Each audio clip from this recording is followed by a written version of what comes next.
It's that time of year again. People are asking the question, what game do I buy to make other people buy games? Well, it's very simple. You keep it simple. You stick with an idea that everybody knows about, that everybody can grasp, that everybody can understand. Roll and move, son. Roll and move.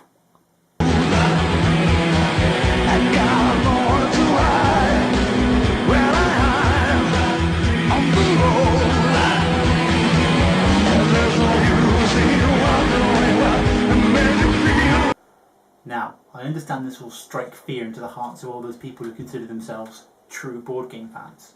And this is because roll and move is synonymous with lazy game design based on luck that on a bad day can completely destroy the entire gameplay experience. But Formula D understands this, and it knows how to turn roll and move into a game of determination and outright skill. The theme of the game backs this up: car racing. Everyone can look at the board and get it. They understand the point of the game. Often just getting across the theme of a game is half the battle. But Formula D nails its colours to its mast and makes it clear. This is a race. So how do you move? Well, with dice. You roll a die, you look at the number, and then you move that many spaces. Okay? See how simple it is? Anyone who's ever played Snakes and Ladders or Monopoly or any random licensed game will understand that. Now what Formula D does is take this very simple idea and then layers on complexity to make it more challenging and interesting. For example, you don't just get one die to move your car, you get 6. Each one represents a different gear of the car, from first gear in this 4-sided dice all the way up to this 30-sided behemoth that represents top gear. A quick word on the components. They're brilliant, especially that big die. It just sits there, begging to be rolled, which affects your decision making in the game.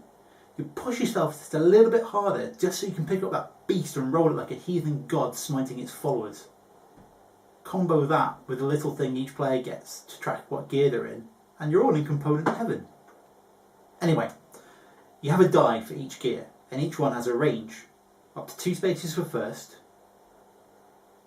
2 to 4 spaces for second, 4 to 8 for third, and so on. So the game then isn't just about rolling the dice, it's about rolling the right die at the right time. Well, why is that?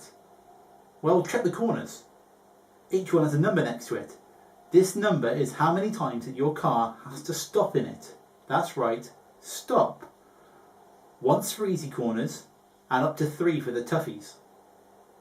This means that you have to judge your die rolls. Right, example. I'm here, going into this corner here, and I'm in 3rd gear, which is that die, which is a range 4 to 8. Which means if I do a high roll, I'm liable to end up down here, which means I'm going to lose some of my precious wear points. So the smart option will be to go down to 2nd gear, which is that die, which is a range 2 to 4. So I'm guaranteed of making that corner, keeping my wear points, and just being generally happy. But back here, that's the guy behind me, the guy in 2nd place. He's sat in my wing mirrors. He's been chasing me around this entire track. He's trying to steal my gold, my trophy, take away my rightful position from the top of the podium. He is everything that I hate in this world, and he will not overtake me. So maybe I keep it in 3rd. Maybe I risk the dice, and I roll it, and I go past it, but I take the wear points because the main thing is to beat that person there. So what just stops me overshooting every corner just to get into the lead? Well, this little beauty does. Not only do I keep tracking my gears with this side, the other side tracks my wear points. Every time I overshoot the corner, I take that many points of damage to my car. It ends up here, my car goes boom. So the game becomes, in a sense, a giant exercise in counting and risk control. Look around the table when you're playing and you'll see all the players' brows are furrowed as they're counting spaces around the board thinking, oh, can I get away with making it this corner with this roll? Should I go up a gear? Should I change gamma gear? But that guy's going to go up a gear when I go into this corner, so do I want to stay in a higher gear to make sure I'm ahead of them coming out of the corner? Decisions, choices, every turn all in the roll and move game. And all of these decisions and choices mean that the 2-player game is okay, but it gets better and more interesting as the game scales up to its full 10 players.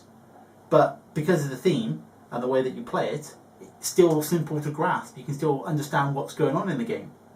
Everyone knows what this does, everyone knows what these do, and whoever crosses the checkered line wins. Formula D works with simple concepts and turns them into a beast of a game. And if that's not enough, you can flip the board over and go street racing instead, or switch to advanced rules that make the game even better for the proper racing fans.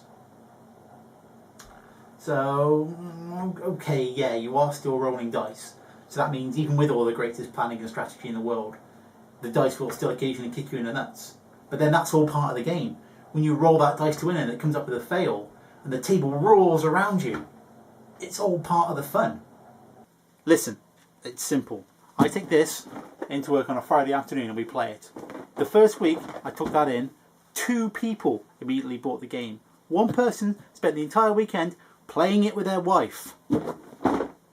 Easy to play, easy to grasp, a whole heap of fun. Formula D, gateway game. Merry Christmas.